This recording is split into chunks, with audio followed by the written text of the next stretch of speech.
Maya Hayes, what the hell did I tell you about sitting there? The voice cut through the cafeteria noise like a knife. That was Mrs. Whitmore, the cafeteria monitor, storming across the tile floor with her heels clicking loudly, sounding like gunshots. Poor Maya, just 12 years old, looked terrified. She stammered out, "Mrs. Whitmore, I'm sorry. Sorry. But apologies didn't mean squat to this woman." Whitmore grabbed Maya's arm and twisted it hard, barking, "You think sorry cuts it? These tables are for real families, and by real families, she meant the ones with deep pockets, not charity cases like Maya." Without a shred of mercy, she yanked the kid right out of her seat. The lunch tray hit the deck crash. Food went flying everywhere. You know how middle school is. Kids at the nearby tables just erupted in laughter. Maya tried to explain, pleading, "Please, my dad pays the same." But Whitmore wasn't hearing it. She shoved Maya toward the corner, sneering that her dad was probably some welfare leech who lied on the application. She told her to get back with the diversity hires before she got expelled. Meanwhile, in the doorway, a man stood frozen. He was holding a brown paper bag, his mouth open but no sound coming out. He watched his daughter stumble to a dark corner, head down, shoulders shaking. That man was Jonathan Hayes, and he was about to find out his kid was living a nightmare he knew zero about. See, just 6 hours earlier, Jonathan was sitting in his fancy office in D.C., buried under paperwork. The brass plate on his door said it all. Secretary of Education, United States Department of Education. He'd been grinding for 3 months, pulling 14-hour days, trying to fix the broken school system. Then his phone buzzed with a reminder. Maya's birthday. She was turning 12 today. Guilt hit him hard. When was the last time he really hung out with her? Her texts were always short and chill. "School's good. Dad, don't worry." But looking at her photo on his lock screen, her smiling face from her first day at Peton Academy in her new uniform, he felt a pang. He picked that school because it was the best private spot in the state, costing $45,000 a year. They promised an inclusive, progressive environment. Jonathan made a snap decision. "Cancel the call," he told his assistant.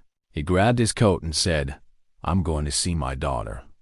During the 2-hour drive, he stopped at a deli to grab 2 turkey and Swiss sandwiches with extra pickles, Maya's absolute favorite. He wanted to surprise her, maybe take her out early. He walked into that school expecting to see a happy kid. Instead, he walked in just in time to see his baby girl get shoved, humiliated, and called scholarship trash. Jonathan watched the milk hit the floor and the tears streak his daughter's face.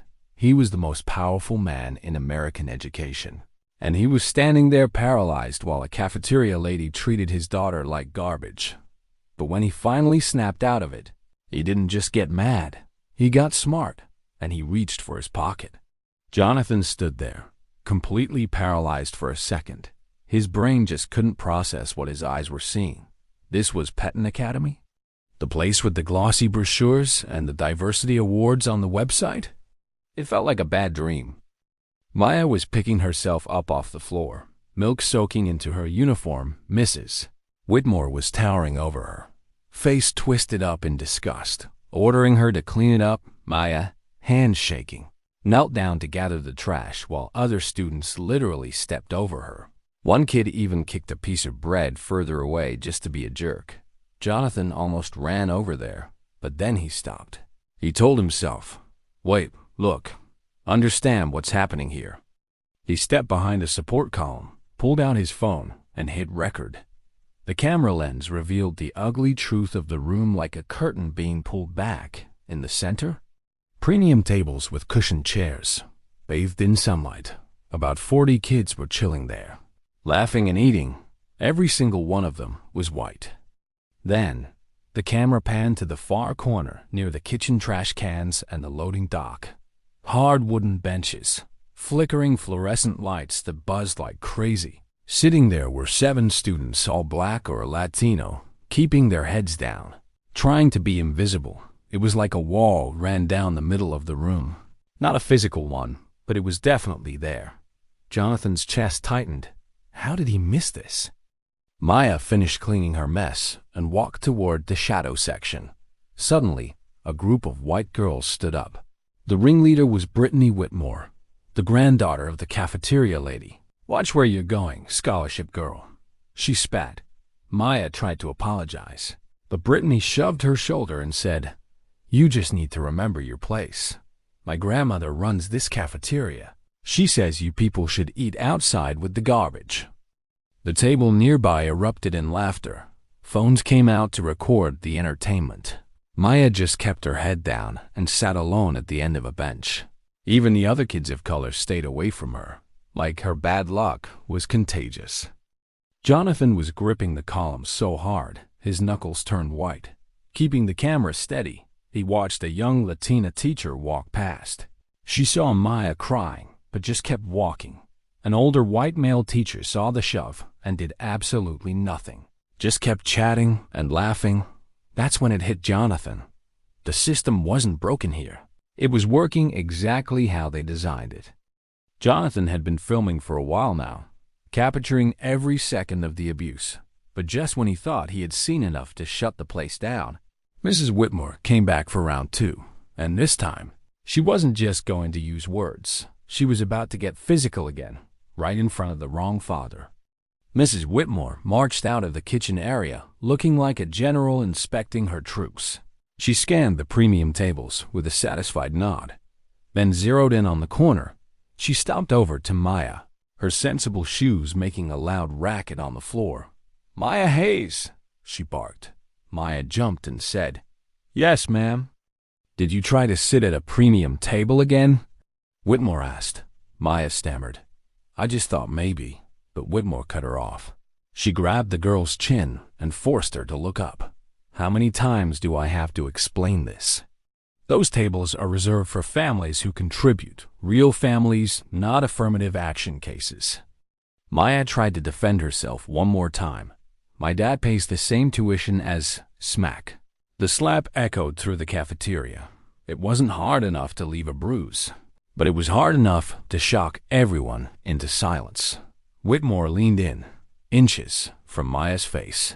"Don't you dare talk back to me. Your kind gets in here through quotas, through pity. Tell your daddy to donate a building. Until then, you eat where I tell you to eat." Maya bit her lip, trying desperately not to cry again, trying to hold on to whatever dignity she had left. Jonathan's vision went red. That was his baby girl taking abuse from this woman. He had 17 minutes of footage now. Enough evidence, enough restraint. He stepped out from behind the column, slipping his phone into his jacket pocket, but leaving the audio recording running. He walked across the cafeteria, and suddenly the room went quiet. His footsteps seemed impossibly loud. He reached Maya's table and put a hand on her shoulder. She looked up, eyes wide. "Dad?" Her face was a mix of relief and pure terror. "Aye, baby," Jonathan said, keeping his voice ice cold and controlled. "I brought you lunch." Patricia Whitmore noticed him and walked back over, looking annoyed. "And who are you?"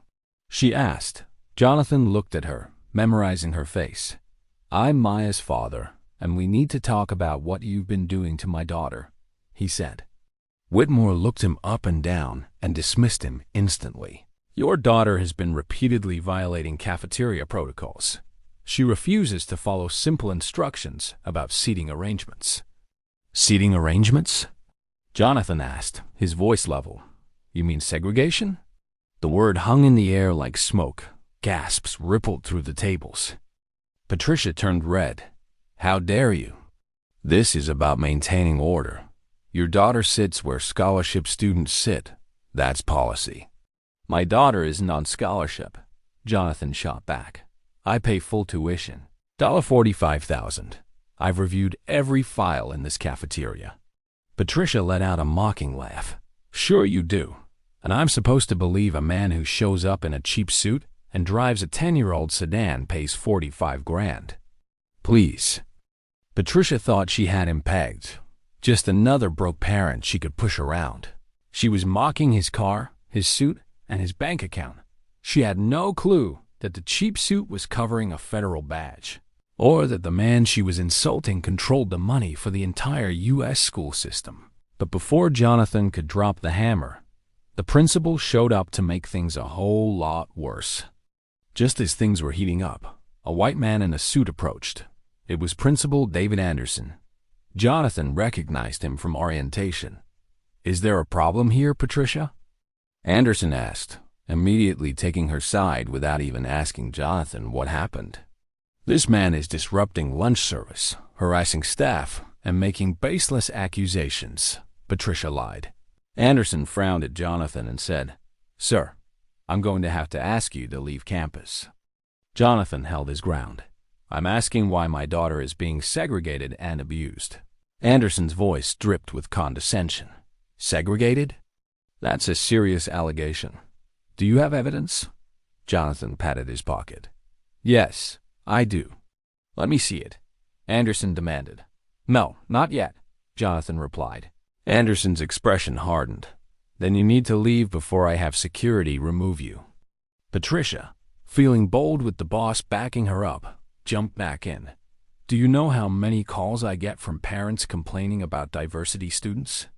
They pay premium prices and don't want their children sitting next to charity cases." She literally admitted they made 12-year-olds eat next to garbage bins to balance everyone's needs. Maya started crying harder, begging her dad. "Dad, please, I just want to go home." Jonathan knelt down. "Baby, we're going to fix this." But Patricia cut in. "Actually, she's not going anywhere. It's school hours." "I'm her father. I'm taking her home," Jonathan said. Patricia pulled out her phone. "Given your hostile behavior, I'm calling security. We have a potentially dangerous situation." "Dangerous?" Jonathan's voice rose. "I'm standing here talking." Anderson held up a hand. "Sir, you need to calm down. Your escalating tone is exactly what we're concerned about." Two large security guards arrived and grabbed Jonathan's arms hard enough to bruise. "Get your hands off me," Jonathan shouted. Patricia stood back, arms crossed, smiling. "You should have known your place. Should have taught your daughter to know hers, but no. You people always think rules don't apply to you." Jonathan stopped struggling. "Say that again slowly." Patricia smiled wider. "You people, the ones who get in through quotas, who don't contribute, who don't belong." The guards dragged Jonathan toward the exit while students laughed, and Brittany Whitmore recorded it for TikTok. Anderson walked alongside them, dropping the ban hammer. "Mr. Hayes, you are banned from this campus. We will be reviewing Maya's enrollment."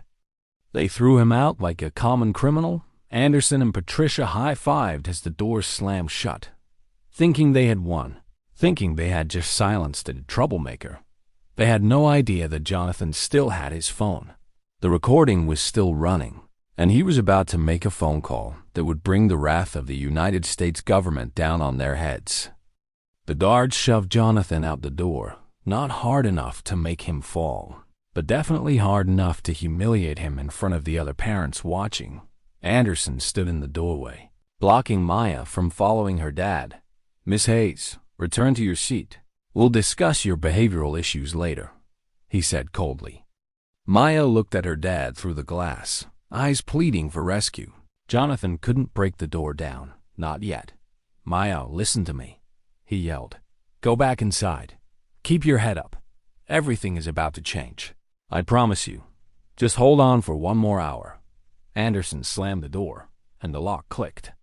Jonathan stood in the parking lot, flanked by the guards until he got into his car. He sat down, pulled out his phone, and checked the recording. 28 minutes of clear audio and video. Undeniable evidence. He took a breath and made his first call. "FBI, Civil Rights Division. This is Secretary Jonathan Hayes. I need to activate an emergency federal investigation," he said. He gave his federal ID number and authorization code. "I have documentation of systematic civil rights violations and assault on a federal official." When he mentioned the assault, the agent on the other end snapped to attention. "Team is mobilizing." Jonathan didn't stop there. He called the Department of Justice. The Deputy Secretary of Education, White House counsel, and the media. Then he drove exactly 1 block away, parked where he could see the school, and waited. Inside, Patricia was taking a victory lap. She clapped her hands to get the cafeteria's attention. "I want you all to witness what happens when people don't respect authority," she announced, pointing to Maya's corner. "That girl's father just got permanently banned. Let this be a lesson." The center tables applauded. Brittany whooped, "Bye-bye, scholarship girl." Patricia and Anderson were literally high-fiving in the corner, drafting Maya's expulsion letter. 2 adults celebrating destroying a kid's life. But then, a sound started outside. Whomp, whomp, whomp. A rhythmic thumping that grew louder. Students rushed to the windows. A black, unmarked helicopter was descending right onto the athletic field. Then came the sirens. The parking lot filled with black SUVs and dark sedans with flashing lights. Patricia frowned, looking out the window. What on earth? Doors flew open. Dozens of men and women in tactical vests with FBI and DOJ printed on their backs swarmed the campus. Local news vans were setting up on the lawn. The cafeteria doors burst open, and 15 federal agents marched in, weapons holstered but visible, moving with military precision. The room went dead silent. Patricia's jaw hit the floor. An agent held up his badge and shouted, "FBI." Everyone remains calm. "This is an official federal investigation." Patricia stammered. "Investigation of what? Who called you?" The agent looked her dead in the eye. "Ma'am, we'll explain shortly. Right now, we need Principal Anderson and Patricia Whitmore to come with us."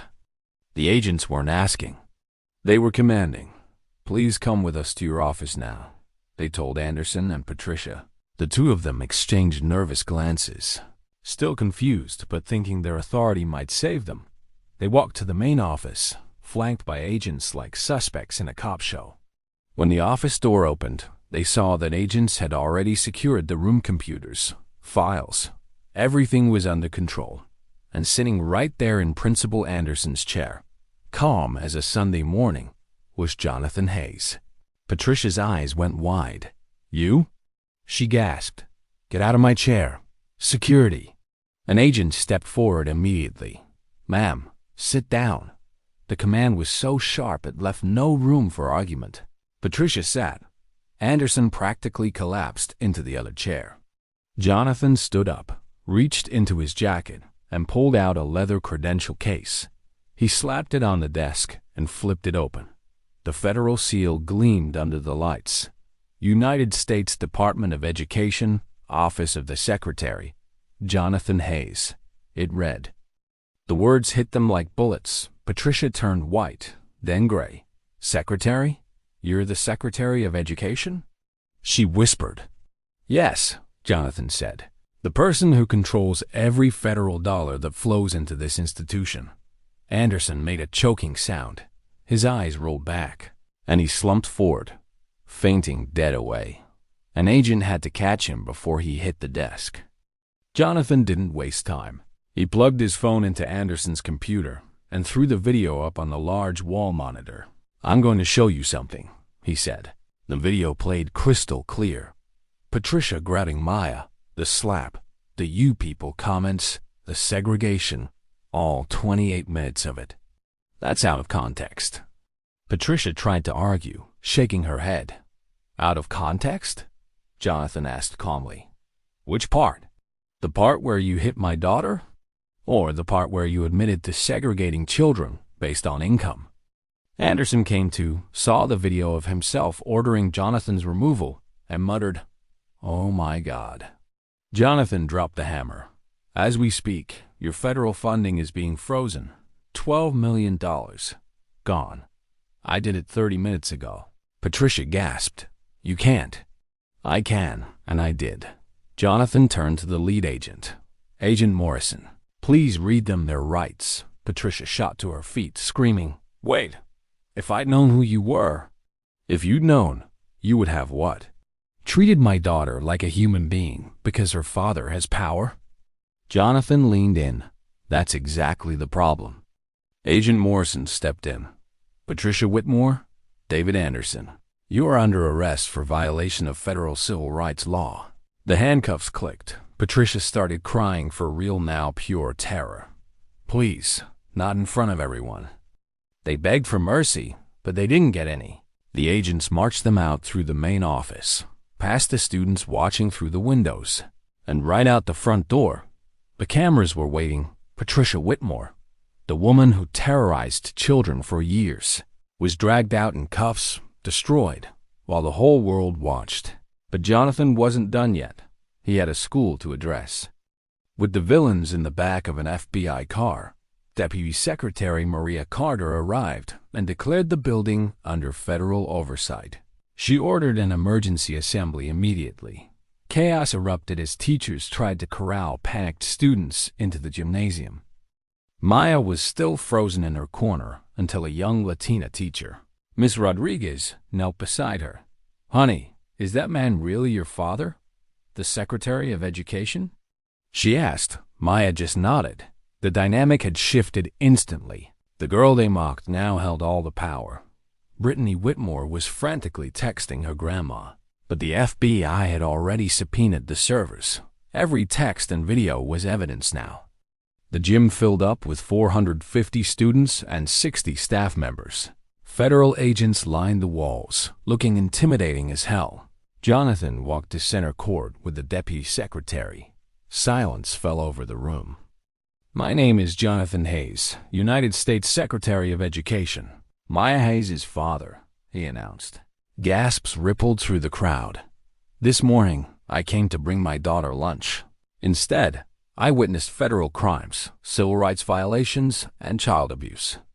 He connected his phone to the projection system, and the video filled the massive screen. Patricia's voice boomed through the gym. "Scholarship trash. The slap. The cruelty." Students watched themselves and their teachers normalizing this hate. Some cried. Some looked away in shame. When the video ended, the silence was heavy. "Patricia Whitmore and Principal Anderson are in federal custody," Jonathan said. "They face 5 to 10 years in prison." A girl in the stands actually fainted. Jonathan continued.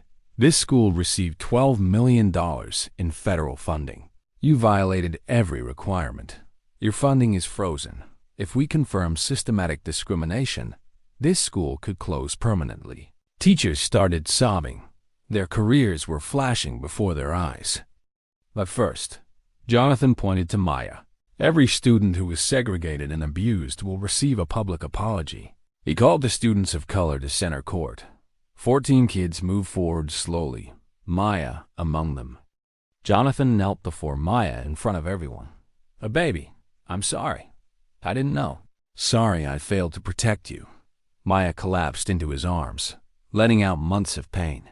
The gym erupted not in applause, but in crying and realization. Jonathan stood up and laid down the law.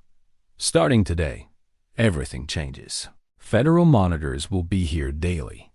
Those of you who stayed silent, you have one chance to cooperate or face charges." He told the bullies they would face mandatory counseling, and their actions would go on their college applications. He turned to leave but stopped for one final decree. "One more thing," he said. "Looking at the staff, the cafeteria segregation ends today, permanently. Anyone who attempts to enforce it answers to the FBI." He took Maya's hand and led her out of the gym, past the crying teachers and the stunned students, walking into the sunlight and freedom. But the fight wasn't over. It was just moving to the courtroom. The investigation blew up. Within 48 hours, the FBI interviewed 217 people. The stories poured out like a broken dam. 12 years of systematic cruelty. They found journals where Patricia actually documented her crimes, writing things like, "Removed 3 diversity students. They need reminders of their place." They even found that the school claimed 52 diversity students for funding, but only had 15. The admin pocketed nearly $10 million for bonuses and renovations. The trial happened 6 months later. Maya, now 13, took the stand. She told the jury how she tried to be invisible, thinking if she was quiet enough, they'd let her sit with everyone else. 14 other students testified. sharing horror stories about being denied bathroom breaks and being humiliated. Jonathan testified as an expert on the psychological damage caused by segregation. The jury didn't hesitate. Guilty on all counts. Patricia Whitmore got 5 years in federal prison and a $12 million fine. Anderson got 3 years. But the real win wasn't the jail time. It was the transformation. Peton Academy fired everyone and hired Dr. Jennifer Washington to fix the place. Within a year, the school had real diversity, and the cafeteria was renovated. No more premium seats.